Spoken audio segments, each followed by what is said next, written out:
conference this hour after a shooting in Alvarez left 2 Nazis wounded.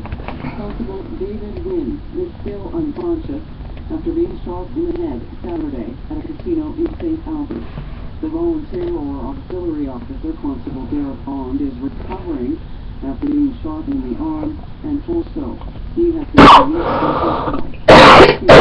Bob Paulson was visibly upset and offered his support to RCMP members of K Division and to Wynn's family and friends.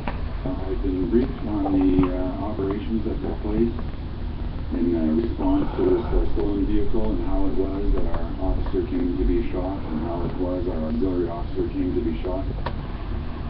And I must tell you that I'm very, very sad for how this has turned out.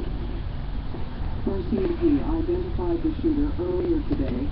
34-year-old Sean Maxwell Van was from the Edmonton area and known to police. His body was found in an abandoned home several hours after the shooting. Nigerian militants from Boko Haram have kidnapped dozens of people, including several children, in neighboring Cameroon. It's one of the group's largest kidnappings, and so far at least 4 people have been confirmed dead. Mr. Chumara Bakari is the information minister in Cameroon. They came by surprise, as usual. They exercised violence. They burned to ashes almost 80 houses. They killed 3 people and took hostages between 30 and 50 people. We think the action is just because we are collecting them. Troops have begun arriving in Cameroon to help fight Boko Haram, but there is also talk of creating an international African force. The Libyan army has announced a partial ceasefire, named after militia groups in the country's west did the same.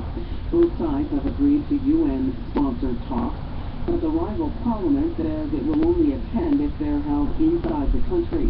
The U.S. ambassador to Libya says the country could break apart if the government and its Islamist rivals don't fully engage.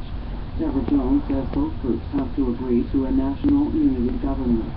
I think that we've reached a point in Libya where the options are to engage seriously in this dialogue, or we risk a serious civil war and fragmentation. The UN has not responded to the demand to relocate the talks. The U.S. Secret Service is investigating after multiple shots were fired outside the vice president's home last night. Biden and his wife weren't home at the time.